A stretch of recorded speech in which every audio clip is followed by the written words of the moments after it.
The Bible commands us in 1 Peter chapter 3 and verse 15 to be able to give a reasonable defense of our faith. This episode will explain the role that catastrophic plate tectonics played in the Genesis flood.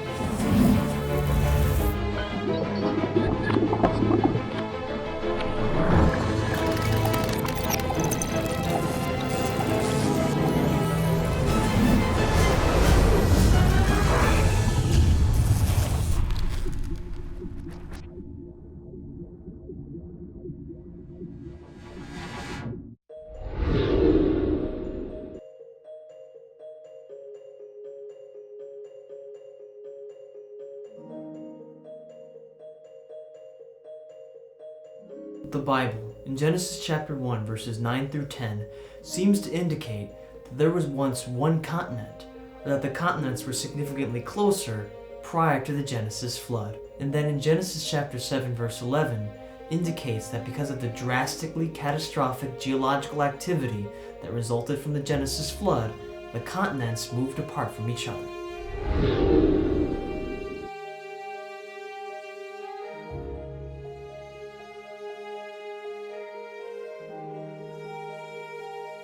This scripture is explained by Genesis chapter 11 and verse 8, which indicates that Genesis chapter 10 verse 25 refers to the linguistic division caused by God at the Tower of Babel. This scripture could not be a reference to the dividing of the continents because the mechanism that drove the continents apart was linked to the Genesis flood. Had the dividing of the continents occurred after the Genesis flood, it would have been just as catastrophic as the Genesis flood.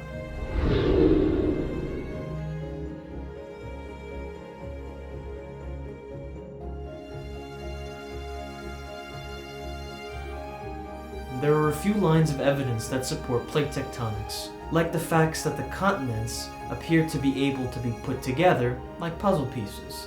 Fossils seem to exhibit a type of correlation across the ocean basins. Furthermore, based on seismic observation, it appears as though wedges or slabs on the ocean floor have subducted inside the Earth.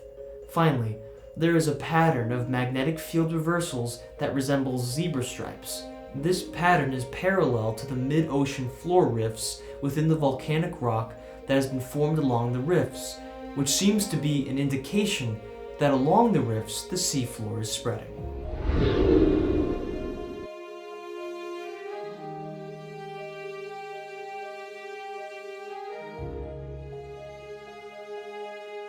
The surface of the Earth is composed of rigid tectonic plates that are moving in relation to adjacent tectonic plates.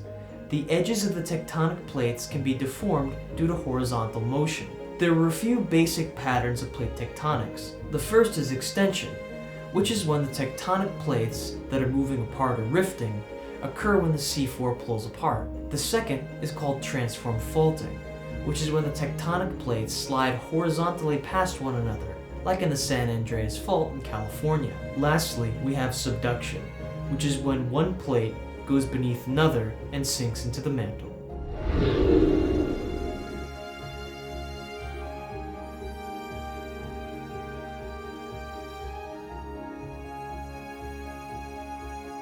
There are various lines of evidence against the slow and gradual plate tectonic model. For instance, when drilling through the basalt adjacent to the zebra stripe ridges, it was revealed that the magnetic polarity changes in patches down through the holes. It did not matter the depth, as there was no consistent pattern. This indicates that the basalt had to form rapidly, and thus the magnetic field had to have rapidly reversed. Rapid magnetic field reversals occurred during Noah's flood, and this research has been confirmed by further study and evidence.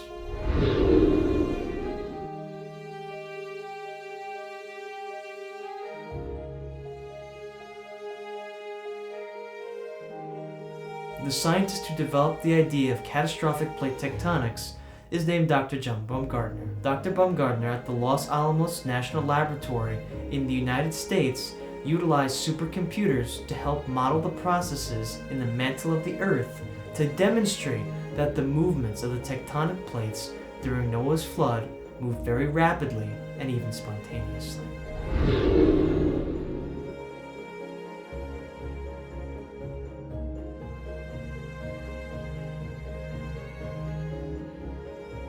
The Bible says that God's word is settled in heaven, and that his word endureth forever. Scientific models, even young Earth creation models, will change as more evidence is discovered, but the word of God standeth sure.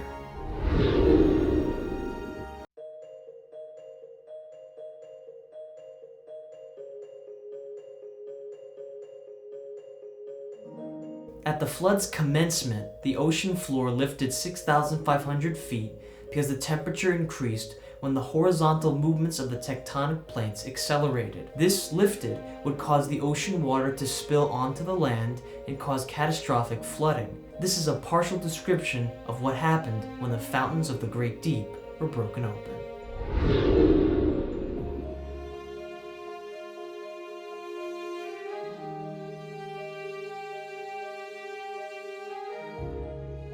The cooling of the ocean floors after the Genesis flood caused them to increase in density and sink. This sinking caused water to flow off the continents.